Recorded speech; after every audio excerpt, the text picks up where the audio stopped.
Welcome to another edition of the Dementia Care Partner Talk Show. Now, here's dementia care expert Teepa Snow and your host, Greg Phelps.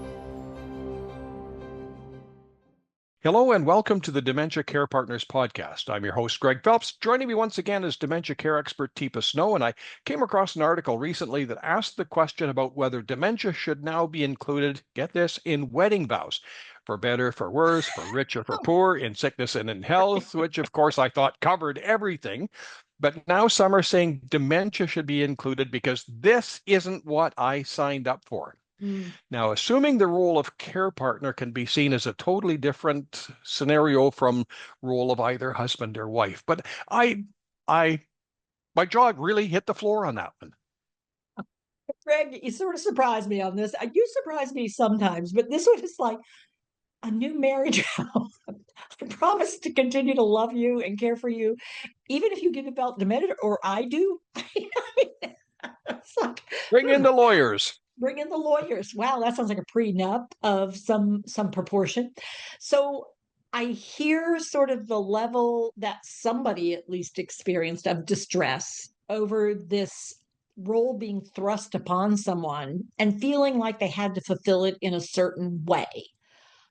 It sounds like, because I mean, there are so many ways to care partner with someone. And there's a presumption sometimes that means hands on. I'm going to be the one who, wipes your mouth, who does this, who takes you to the bathroom. That's not necessarily the role of a care partner. A care partner can be someone who organizes schedules or makes arrangements for going to the doctor. The role of a care partner means I'm doing something with you. And I guess maybe that's the wedding vow we should work on is if we're getting married, maybe we are going to be partners in this relationship regardless, and that will change over the course of our lifetime. When we have kids, how we're going to partner with that's going to be different. If I have a mom, how are we going to partner with her? If one of us develops a chronic health condition, or how would we partner through that?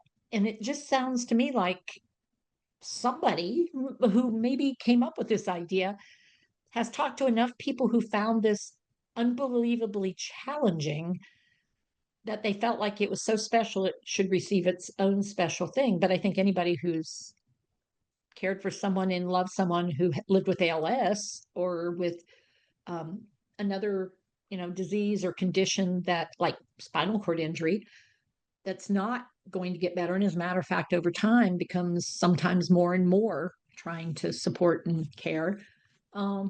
It's an interesting take on it.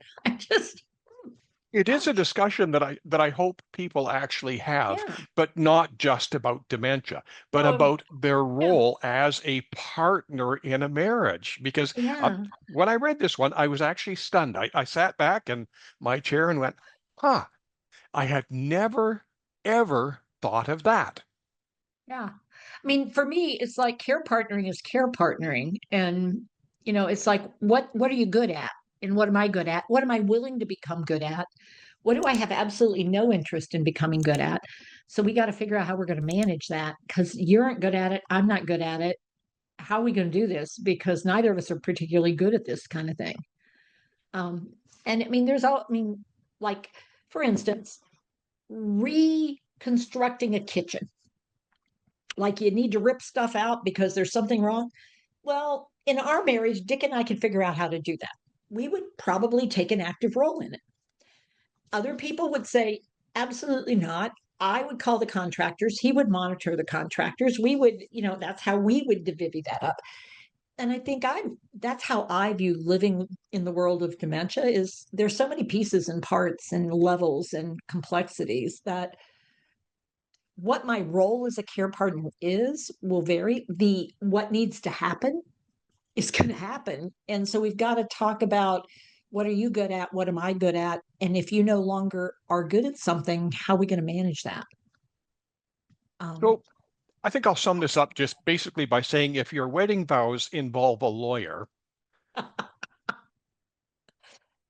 I don't think I can go any further than that, because I think in some cases, families that have these huge fortunes and estates and things like that, maybe they do need a lawyer, maybe they need expertise. But like I say, that one actually, I went, Huh. I mean, maybe there should be counseling done beforehand. I'm not sure if we're worried. I mean, maybe that's what needs to happen. And we haven't thought this through as well. I mean, are you thinking this is a short-term arrangement or a long-term commitment? I guess is sort of one of those questions because we'll have to figure a lot of things out. Now, normally here we refer them to somebody in your organization to talk to, but this is one where you better talk to your partner and just leave us out of this, okay? It sounds like a more complex kind of situation that you need some more support than wow. This is not one, but I mean, it's just it's sort of interesting that we're starting to have dementia enter these spaces in an active way.